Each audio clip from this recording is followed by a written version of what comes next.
Hugo, tu pintura es probablemente demasiado figurativa para los abstractos y demasiado abstracta para los figurativos. Pero ¿tú crees de verdad que tu pintura necesita una etiqueta? ¿La pintura es buena o es mala? Yo creo que cuando tú hablas de pintura son unos valores que están... que pertenecen a los pintores figurativos como a los abstractos. Yo creo que yo soy un pintor que se emociona con la realidad y que a partir de ahí crea su propio mundo.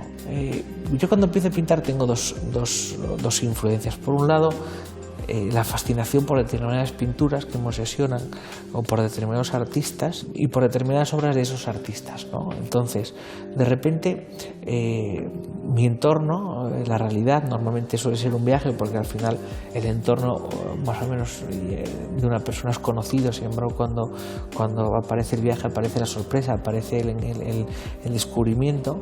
De repente veo algo que automáticamente lo puedo transformar en pintura. Es decir, todas aquellas cosas que a mí me habían interesado, todas aquellas obras que me habían llamado la atención, de repente realmente aquí podría aplicar aquello que han aplicado otros, digamos, esa parte plástica puramente pictórica, y podría construir algo partiendo de esa tradición, pero algo que es mío, que me pertenece, y ese es el germen de mi pintura.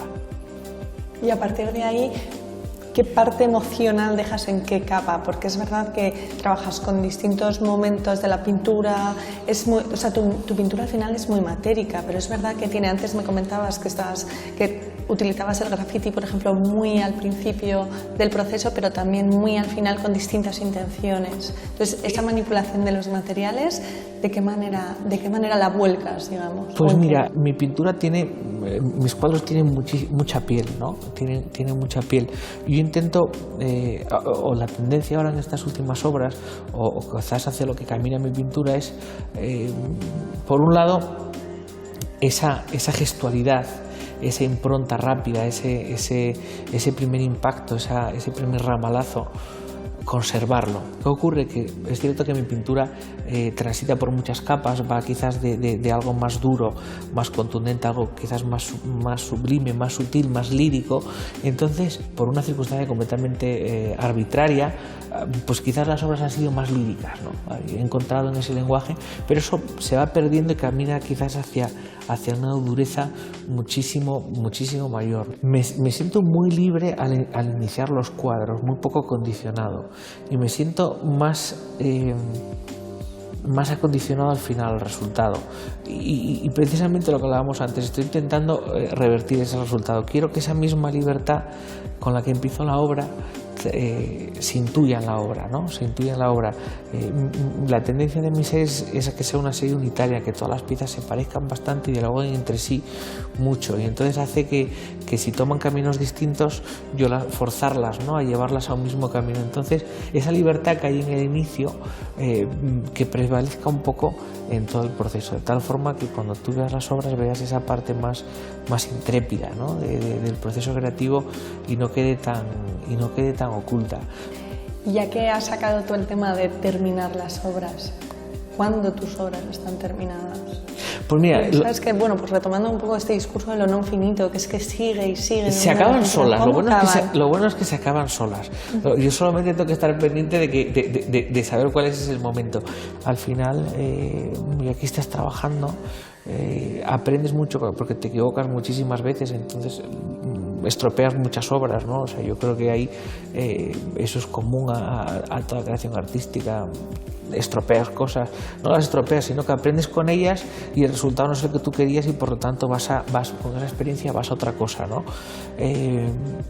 Y de repente te das cuenta de que el cuadro ya está. Claro, al final es imposible en un solo cuadro, con una idea que evoluciona, cambiar ese cuadro permanentemente, ¿no? Entonces, si al final tú estás atento, vas trabajando, vas produciendo, de repente te das cuenta y dices, oye, ¿cómo está cambiando? Ahora, en ese orden que hablábamos antes, en esas evoluciones, en esos cambios donde uno tiene que estar muy pendiente para notar esos caminos, esas coordenadas, y poder más adelante retomarlos e ir por ese descubrimiento que tú no pretendías y que también es un poco la magia de la pintura, ¿no? Empezar a pintar, de repente encontrar algo y dices tú, esto me abre un nuevo camino y tengo que estar pendiente. Hay una parte del proceso que yo creo que es muy importante y creo que en tu obra también es importante, que es la parte de reflexión. Hay impases en la vida de los pintores y en la vida del día a día de los pintores en los que a lo mejor pues no hay una exposición a la vuelta de la esquina o simplemente hay un tiempo que de cara un poco a una audiencia un poco más global es como un tiempo en blanco, pero realmente es parte de vuestro proceso como para continuar vuestra narrativa, tanto imaginaria como formal. ¿Cómo vives esos periodos? Pues mira, normalmente suelen, el propio proceso los pide, ¿no? Y de alguna forma vienen a ti un poco solos. De repente te das cuenta de que necesitas de alguna forma parar y reflexionar. Yo quizás en los últimos tiempos lo que más de lo que más he sido consciente o de lo que más me preocupa es el rigor, la calidad, la concentración. O sea, de quizás hace años el contemporáneo tenía la ventaja o la necesidad de llegar a muchos sitios, ¿no? O el arte en general, de llegar a muchos sitios, y entonces la producción era mucho mayor. Hoy en día cualquiera que trabaje con las redes sociales, con los medios, puedes mostrar tu trabajo de una forma muy sencilla. No importa el número de trabajo, el número de obras, sino importa la concentración de esas obras, ¿no? Entonces yo lo que persigo es que mi trabajo sea muy riguroso, que la calidad sea total y absoluta, que cada cuadro llevarlo al máximo, ¿no? Es decir, pues bueno, como artista todos tenemos capacidad para pintar, ¿no? O para trabajar, pero que realmente que cada obra, intentar que cada obra contenga la esencia de ti mismo y contenga lo mejor de ti, ¿no? Bueno, puede ser la conversación de un loco, pero encaja dentro de clarísimamente de lo que a mí me interesa, ¿no?